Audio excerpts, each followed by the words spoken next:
there. All right, so I thought I'd tell you a little bit about the K2D3, and then I thought, oh, I'll just show you what I do in the morning and take what is good for you and leave the rest. What I do is I start with a lime. That's what I do every morning. Knife, home state of Michigan.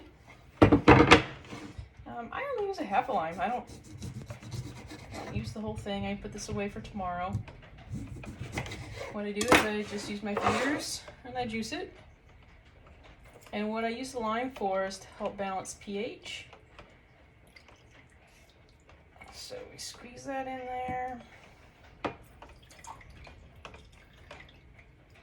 You can see you get quite a bit of juice out of a half of a lime.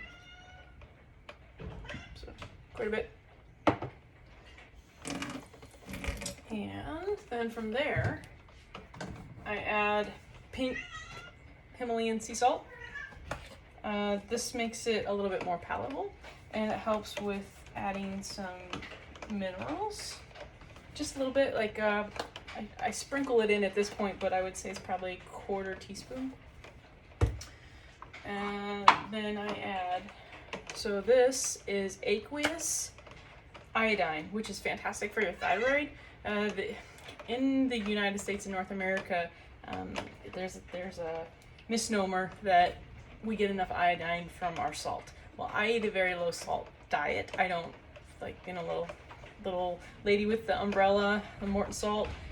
Yes, it is. There's iodine in there. I don't typically eat that salt, and I don't get enough iodine otherwise. So I add iodine to my diet to help my thyroid a little bit, and that helps with metabolization.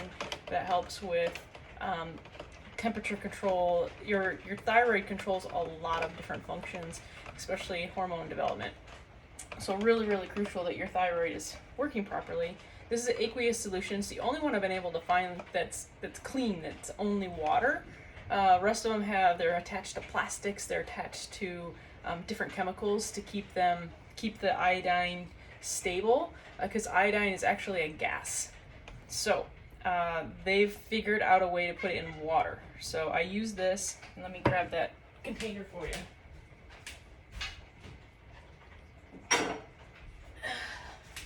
Okay, back.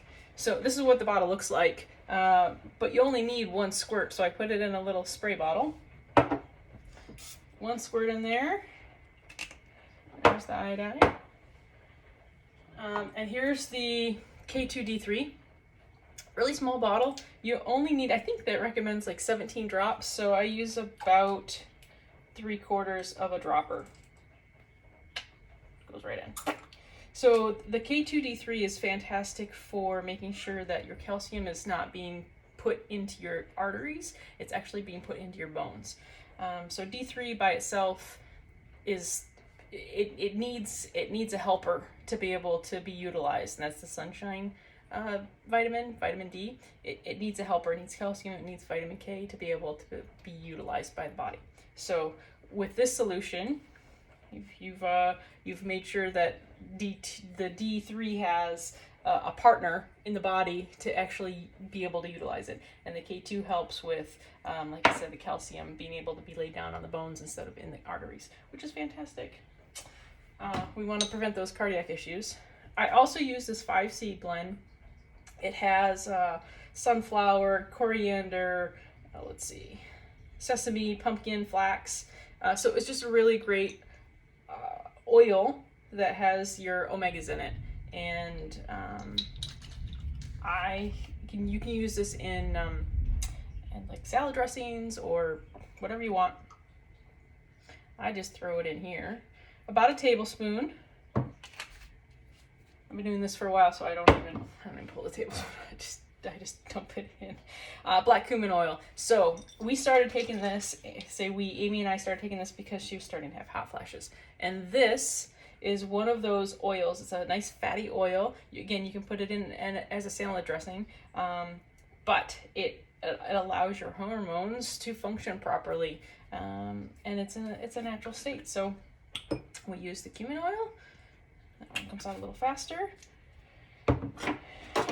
And then we just stir it up. And then down the hatch. Cheers.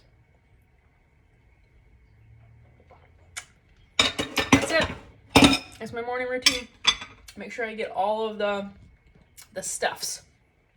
So my body's ready to go. And I hope that's helpful. If you have more questions about any of these, especially the K2, this one, happy to answer them. I'll also send you a link to where I get them, because there's some pretty good information on that website too. All right, take care. Bye.